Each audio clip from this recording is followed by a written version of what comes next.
This Link Summon card is unaffected by spell and trap effects.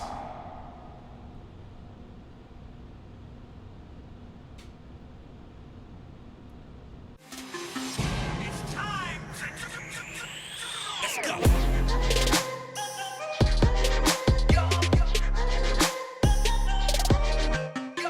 What's going on, guys? It's Banished for Cost here. So today I'm going to be bringing you this totally awesome frog deck. Now, if you guys enjoy the content, make sure you guys go comment down below, like the video, and subscribe with bell notifications on so you get notified every time I upload a new video. Now, it would be really amazing. So, without further ado, let us get right into the deck profile. The first card we are running is Swap Frog. This guy is your opener for basically all your combos. You can special summon him from your hand by sending another frog in the hand to the graveyard, and then you can send another frog, which would be Ronin Toadin, to the graveyard. And then when Ronin Toadin is in the grave, he can special summon himself by banishing another frog in the graveyard. So that is it for the small frog engine. It is a really good engine though. And then we have Card of Demise. You don't actually end with anything in your hand, so this is a really good card to get a free +2. And then we have Scapegoat. It's just a simple combo with Linkaribo, Security Dragon, Phoenix into the Avermax or your Boral Sword. So this is a really good card. You're not actually having a whole lot of monsters in the main monster zone, so that's what makes this card so good in this deck. And then we have a small second engine of Paleozoics. And then the first one would be Olenoids. This is spell and trap removal. And we have Canadia, he's a Book of Moon. And we have Dinomischus. Dinomischus has a really good effect where you can discard a card, and if you do, target one face-up card on the field and banish it. So the discard is not cost either, which is really good for that card. So next up we got Compulsory. This is a really good, easy, effective card to use, and it's really good for a lot of matchups. And after that we have Crackdown. This is also a really good card. You can do a lot of your link plays after stealing monsters from your opponent. And we have 3 Heavy Storm Duster. This can be any floodgate you really want it to be, but I like Heavy Storm Duster basically because there's a lot of back row heavy decks that are actually out in the format currently, so I feel Heavy Storm Duster deals with them really well. So after that we got Lost Wind. This could be your personal choice whether you want to run Infinite Impermanence or Lost Wind. I personally run Lost Wind because this is the going first deck anyways, and it adds the half attack that you can get where your opponents will actually fall in and attack your monsters and die. After that we have the Solemn Brigade, which I had spoken of before. It's a really good negate engine you could run in the deck because the only other negate card you actually really have is Toadally Awesome. And after that, I've been basing this deck and building it a lot of off net decks I've seen, the best ones, and Storming Mirror Force by far is a really good card you can actually put into this deck. No one's playing against it. You will put this card in, the guy will build up his giant board and attack right into you, and it's over because Storming Mirror Force is non-targeting too. It's a really good card to actually be running in a trap deck like this. Other than that, we have our Totally Awesomes. We have one of the Paleozoics that you can run. I find this is the best one just simply because you can activate traps right from your hand, so that's really OP. And then we have Sky Cavalry. He's basically the same thing as Ningirsu, non-targetable monster removal. The only thing is he's kind of easier to get into in this deck because you have all level 2 monsters anyways.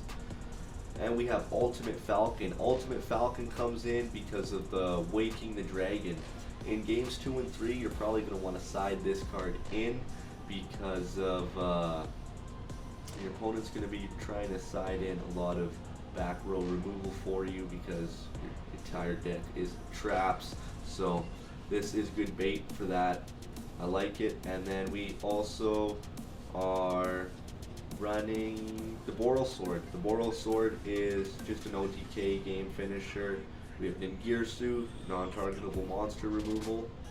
anemone or anemone. I don't know how to say that, but this can keep your swap going multiple times in a turn, which is really good.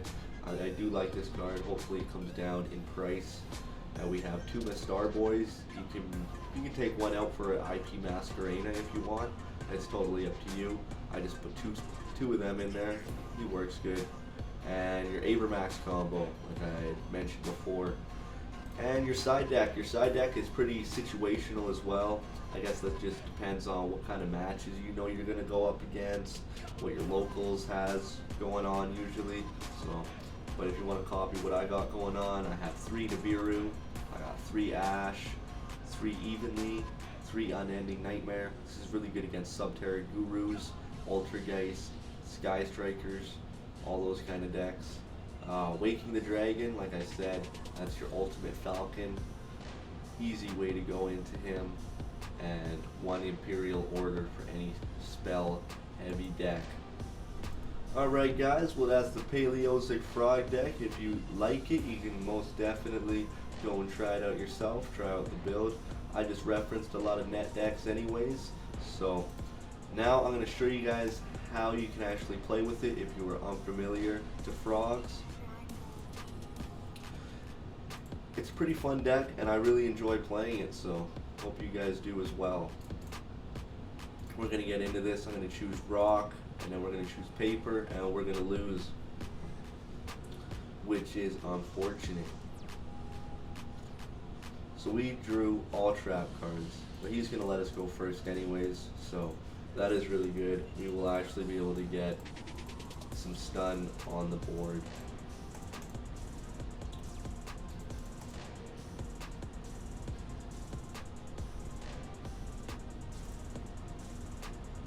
So I'm going to actually flip him face down.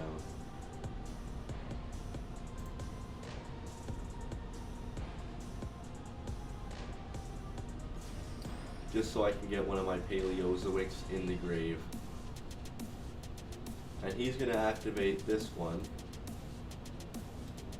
And what I can do is I can activate this compulsory, his death spot, and I can chain the Paleozoic I had just activated earlier.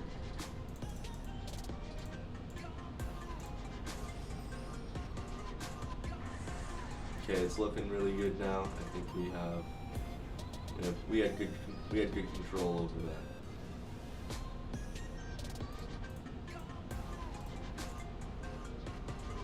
And we can then chain the one he destroyed.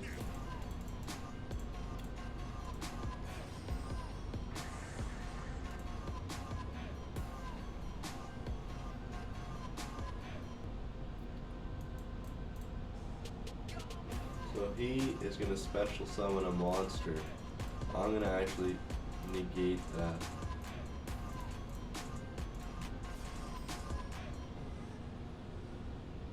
Because I'm going to get a compulsory and I'm going to bounce that back to his hand.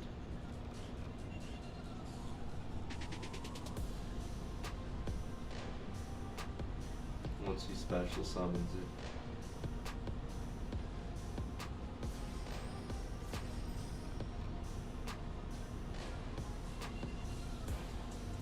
We'll see if he does anything, if he's going to try and then climb.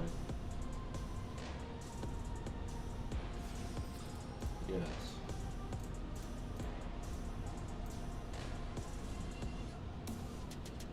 This link summon card is unaffected by spell and trap effects.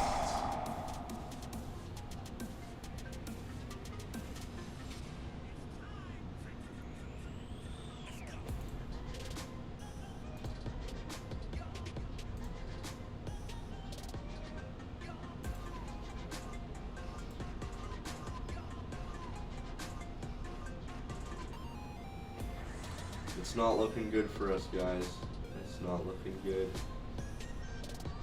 So, we're gonna get the trap trick, and we are gonna set that. We're gonna then go into, we're gonna what can we do here? I think we're gonna have to go into the Toad. Definitely we'll have to go into the Toad this game.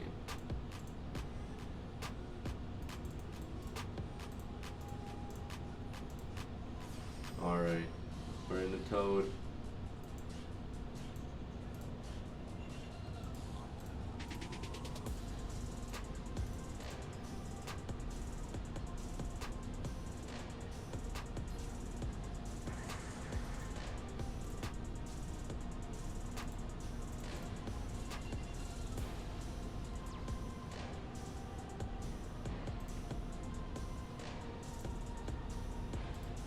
So in the standby phase, we're going to activate Totally Awesome.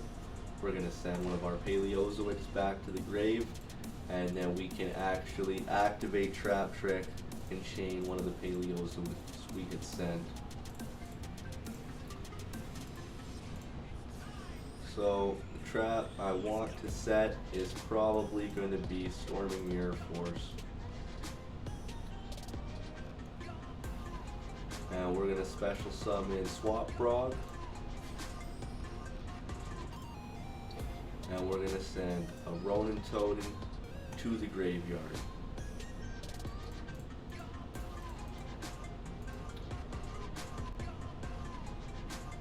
So he's going to summon a Desk Bot.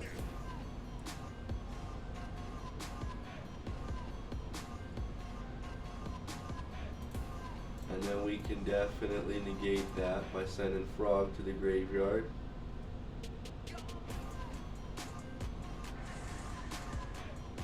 Now we can add that to our own field for link climbing.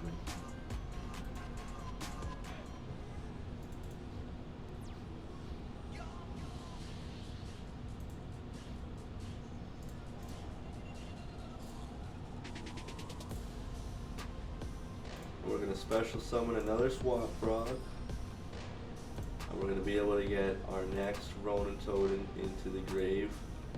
And we can then actually activate Swap Frog's effect, send him back to the hand so we can get his effect off once more.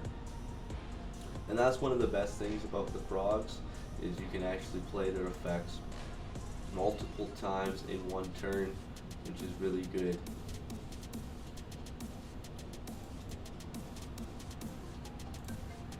And then we're going to normal summon him and activate his effect again.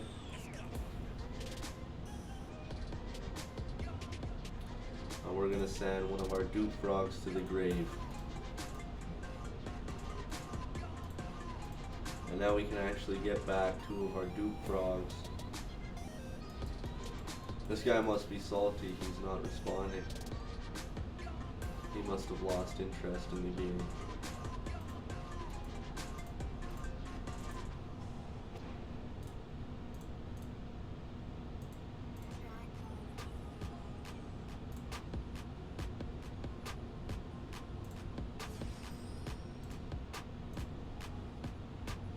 So we're going to summon the Ronin Totem, and we're going to summon the other Ronin Totem.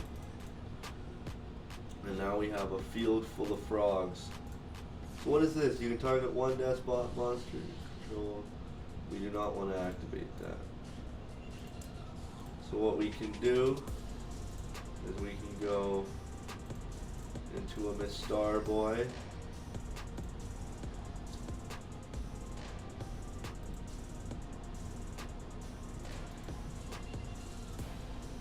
I really didn't mean to add back the Ronin Totem. That was a stupid mistake.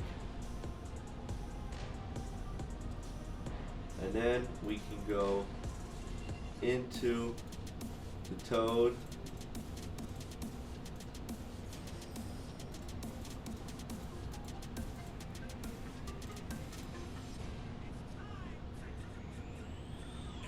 And then, yeah, that's all we're gonna go into.